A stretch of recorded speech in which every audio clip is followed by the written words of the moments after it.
একটা গ্রামে কালু নামে এক মাতাল লোক থাকত।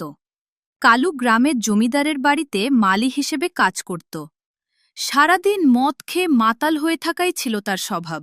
একদিন কাজ করার সময় কালু মদ খেয়ে আসে।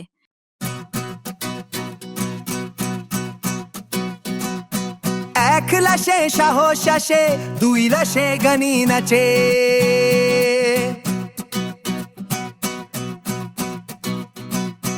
তিন গ্লাসে বন্ধু মোহন, চার গ্লাসে আমি কে কোথায় যান। মদ বলে আর একটু নে, পকেট বলে ভাই থাম রে। ঠিক তখনই জমিদার রেগে গিয়ে তাকে ধমক দেয়। মদ খেয়ে আবার গান করছিস মাতাল?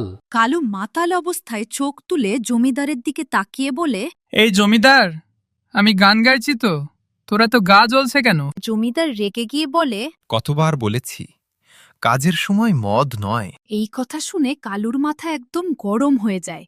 সে চিৎকার করে বলে, যে কাজ দিস সব ঠিকঠাক করি, আর মদ খাওয়ার ব্যাপারে তোর বাপেরও কিছু বলার অধিকার নেই। জমিদাররা সহ্য করতে না পেরে কালুকে সেদিনই কাজ থেকে বের করে দেয়।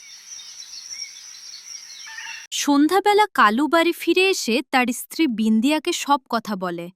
বিন্দিয়া রেগে যায়। নিশ্চয়ই আবার অ্যাডভান্স চেয়েছিলি, সব টাকা মদে উড়িয়েছিস। ওইসব ছাড়, কিছু টাকা থাকলে দে। গ্রামের প্রধান এসে ঝগড়া থামাতে চাইলে বিন্দিয়া তাকেও অপমান করে বাড়ি থেকে বের করে দেয়। সেদিন থেকে কালু গ্রামে গ্রামে ঘুরে টাকা চাইতে থাকে। কেউ তাকে সাহায্য করে না। শেষমেশ হতাশ হয়ে কালু জঙ্গলের দিকে চলে যায়। কয়েকদিন পর হঠাৎ করেই কালু নিখোঁজ হয়ে যায়। কেউ আর তাকে খুঁজতেও যায় না। এক রাতে জমিদার তার বাগানে গিয়ে দেখে একটা অদ্ভুত নতুন গাছ গজিয়েছে। গাছটায় এমন এক ফল ধরেছে যেটা দেখতে মানুষের মুখের মত। জমিদার ভয়ে ভয়ে ভাবে, কাল অব্দি তো এখানে কোনো গাছই ছিল না। হঠাৎ সেই ফল নড়তে থাকে, আর ধীরে ধীরে সেটা ডাইনির রূপ নেয়। ডাইনি জমিদারের সামনে এসে দাঁড়ায়। ভয়ে জমিদার ছুটে পালিয়ে যায়। কতদিন পরে মুক্ত হলাম, মানুষের রক্তই আমার শক্তি। পথে সে গ্রামের আরেক মাতাল ভীমাকে দেখে এবং তাকেও হত্যা করে।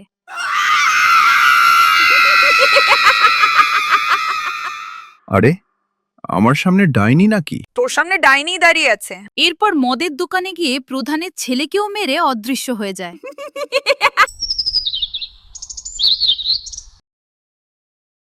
পরদিন সকালে জমিদার ভীমা আর প্রধানের ছেলের মৃত্যুর খবর আগুনের মতো গ্রামে ছড়িয়ে পড়ে। সবাই বুঝে যায় এটা মানুষের কাজ নয়, এটা ডাইনির কাজ।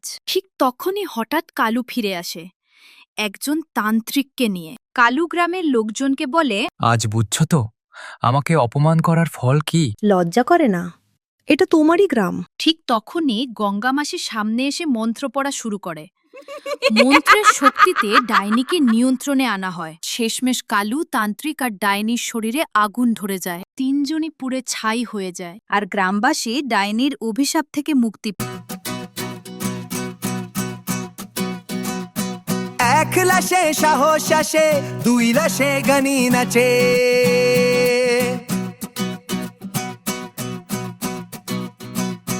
তিন গ্লাসে বন্ধু মোহন, চার গ্লাসে আমি কে কোথায় যান। মদ বলে আর একটু নে, পকেট বলে